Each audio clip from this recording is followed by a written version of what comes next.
What is up, guys? Welcome to the Being Beautifully Honest podcast and channel. Thanks for being here, being subbed. If you're not, hit the button. And if you're listening on YouTube, hit the like. It's like walking in the room and hitting that light switch. Let's brighten up the place and get into the politics and BS. As promised, I said I'm going to be sharing more content with you guys. And I am going to be sharing a podcast conversation between a lifelong Republican who also has been a person serving in Congress, who is no longer serving and has pretty much said, you know what, I'm done with the Republican Party because it's no longer the Republican Party.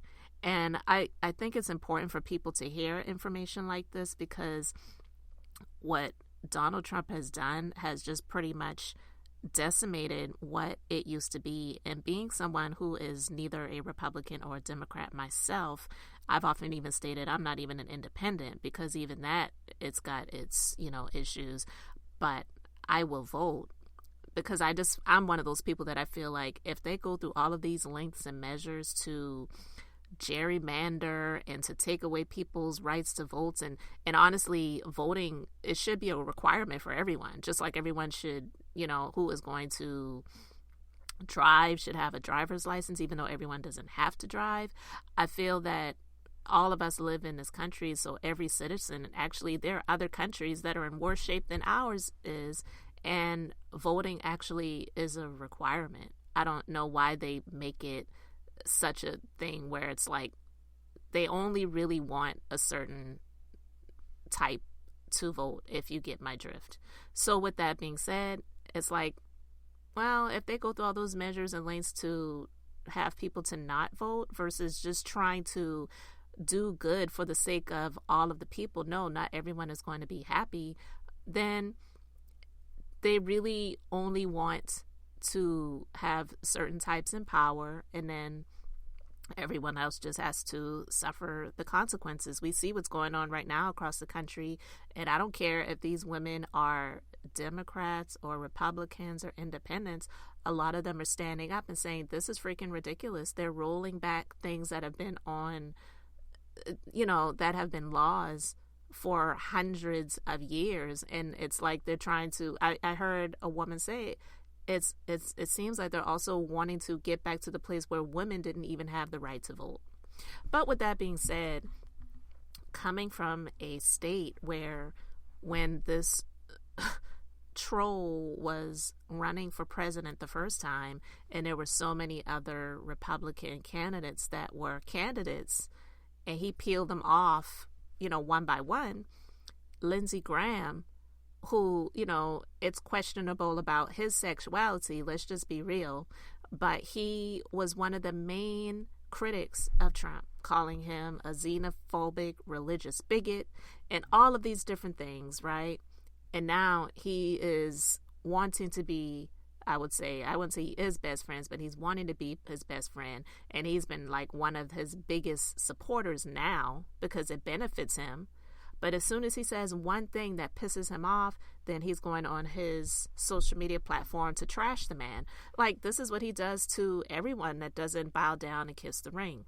So I want to play a little bit of this conversation that they were having.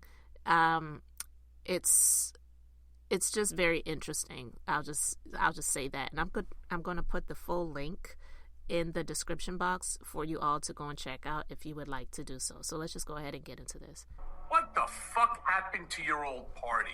I mean, they're now using the Francis Scott Cambridge accident as an excuse to denigrate immigrants and stoke conspiracy theories. I mean, what about that incident has set them off? Hey, Michael, always good to be with you, brother. And thank you for everything you do, Michael Cohen. Look, we've talked about it before, man. Trump's the leader of the party. My former party is now fully radicalized. You and I fight about this, but I distinguish between Trump and Jim Jordan and all the Republican elected officials and Hannity and all of those voices. I distinguish between them and the voters, the MAGA voters out there.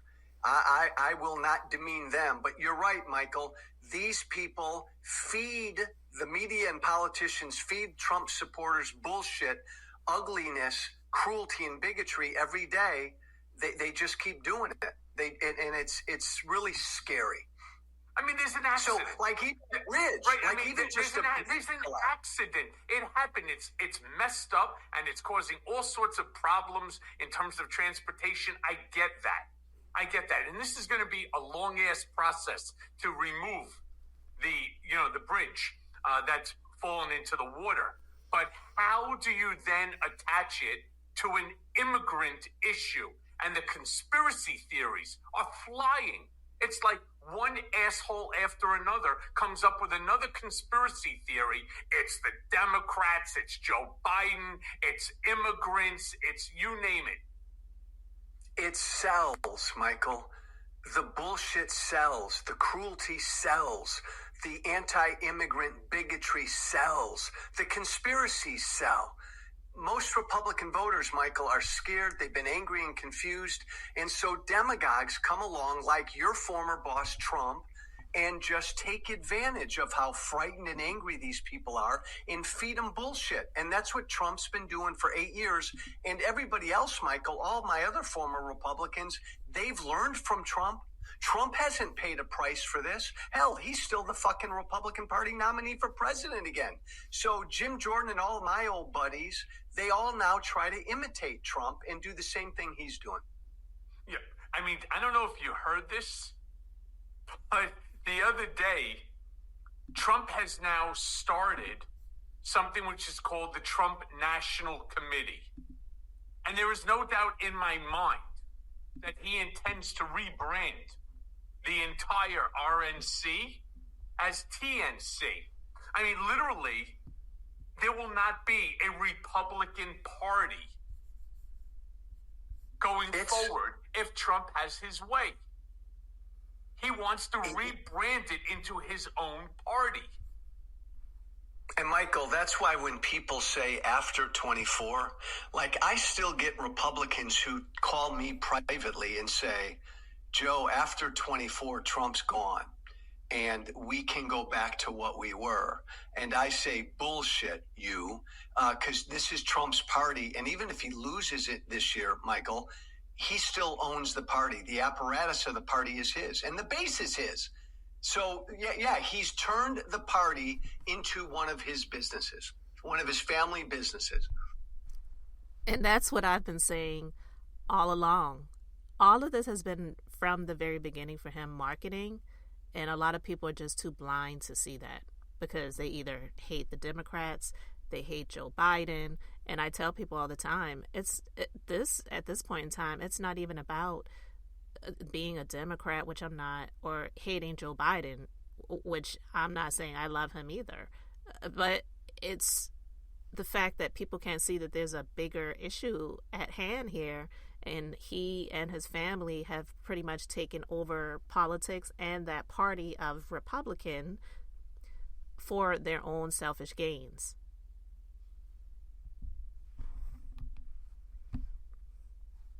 I believe if Jesus was walking the planet today, Donald would walk over to him and say, Dad loves me more. Quite frankly, he doesn't even like you. And there's something wrong with you. And he would attack him. Your hair is too long. Your feet are dirty. Right? Your nails are dirty. That's what he would do. He would find fault in Jesus as well. Michael, Trump is the antithesis of what Jesus and the Bible tell us to be. Donald Trump is, and even almost all of his supporters know what I'm about to say. None of his supporters, most of his supporters would not raise their kids to be like Donald Trump. And Michael, they know that, and many of them privately tell me that. And then right away they say, but I'm not asking him to be my kid. I'm asking him to do this. Which is what? Which is, Michael, to do what? This, to fucking punch their enemies. Punch the deep state, punch CNN, punch the socialist, punch MSNBC, punch fake news, and on and on. Punch the transgender? As long as he attacks what they believe are the enemy, they ignore his sins. This is what they tell me every single day. Now, I disagree with that, Michael. I do. But I think most of them are really far down the rabbit hole. And it's hard. You know, Michael, it's hard for someone who's been fooled to admit they've been fooled. I'm not talking about you, but history teaches us this. No. You were not fooled. You were a business partner of his. That's a different deal. But it's hard. It's harder. It's easier to embrace a liar than to admit you were fooled by a liar. Michael, you talk about the sins. You mentioned 7 or 8 minutes ago how dishonest Trump is. I'm a former politician. All politicians lie. We've never had somebody like Trump. He lies every time he opens his mouth. When you lie to you don't respect or like people that you lie to all the time. Trump doesn't like or respect his followers because he lies to them all the time. Many of them don't think he lies, which is sad. The others excuse it because, again, Michael, he's going after the enemy. Yeah, interesting. Let me ask you this question. Do you think that his supporters, that these folks actually believe that the Bible salesman is Jesus? I've seen that now, and he's running with this. You know, as the consummate salesman that he is, the branding, marketing guy that he is, there are dozens of AI-generated photos of Donald Trump with Jesus standing behind him, laying hands on him. And people are now saying that Donald Trump, I can't believe that we're even having this conversation. It is that insane that Donald is the second coming of Jesus. Hey, Michael, I come from MAGA. I voted for him in 2016. I'm a reformed MAGA gangbanger. But because I come from MAGA, I still engage with these folks every single day. Many of them have told me that, what you just said, that he's the second coming. Here's what's going on, man. These people want an authoritarian. They want kind of a certain America back. They don't believe democracy can get them that America back, so they want a dictator to get them back. You marry a dictator with, these are folks who are generally Christian. It's not a big leap then to turn the dictator into the Messiah. And it's scary and sad, but that's kind of where many of them are. Well, I guess we're going to have to relive out the Bible, right? Despite the fact that John Paul II acknowledged that it was not the Jews who killed Jesus, but, by nailing him to the cross. If Donald is the second coming of Jesus, maybe this Jew, which I am, right, may have to nail his ass to the cross, which we intend to do in the upcoming trial. At least, let me be fair about that, right? This is a jury trial. It's being, it starts April 15th.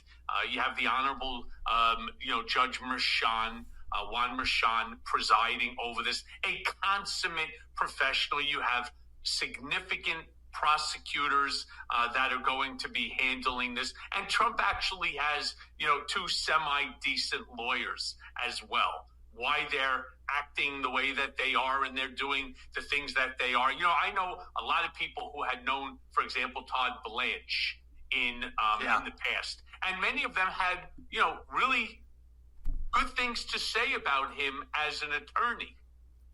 However, like the people that you're speaking to, the MAGA, they do not understand why he's making the motions that he's making, why he's doing the things that he's doing, why he's dishonoring himself, his reputation, and the profession.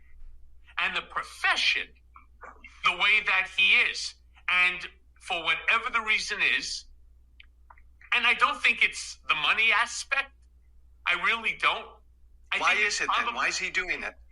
I personally think he has thoughts in his head about his future and the power that Donald Trump can bring to him. And I think that's where a lot of people stand when it comes to standing behind this guy. But they talk about so much more. I'm not going to play all of it. I'm going to put the full video link in the description box so that you can go and check it out. But guys, yeah, pretty much he's taken over the Republican Party. I don't even know why they call it Republicans anymore. It should be Democrats and MAGA.